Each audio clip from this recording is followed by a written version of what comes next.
তোমার মেয়র আমার মেয়র বলে এভাবে স্লোগান তোলেন নিউ ইয়র্কের ডেমোক্র্যাট সমর্থিত মেয়র প্রার্থী জোহরান মামদানি। নিউ ইয়র্কে ব্রুকলিনের প্রসপেক্ট পার্ক তখন শত শত বাংলাদেশের উপস্থিতিতে এক মিলন মেলা। দেশ is rising up and moving বা ড্রামের উদ্যোগে মামদানির জন্য তহবিল সংগ্রহের অংশ হিসেবে Bangladesh is for an affordable new York city শিরোনামে বনভোজন অনুষ্ঠিত হয়। মামদানি সেখানে উপস্থিত হলে বাংলাদেশিরা তাকে নিজেদের মেয়র বলে আখ্যা দেন। এ সময় মামদানিও বাংলাদেশে অধ্যুষিত জ্যাকসন হাইটসে কাটানোর সময়ের স্মৃতিচারণ করেন। বাংলাদেশি কমিউনিটির সাথে নিজের ব্যক্তিগত সম্পর্কের কথাও তুলে ধরেন মামদানি।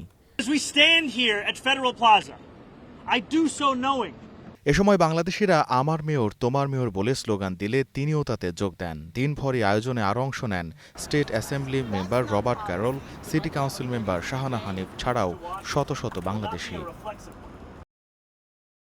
এদিকে মার্কিন প্রেসিডেন্ট ডোনাল্ড ট্রাম্প বলেছেন, নিউ ইয়র্ক সিটির মেয়র পদে এরিক অ্যাডামসের পুনরায় প্রার্থী হওয়ায় ডেমোক্র্যাট মনোনীত প্রার্থী জোহরান মামদানিকে হারানোর সম্ভাবনা কমিয়ে দিয়েছে।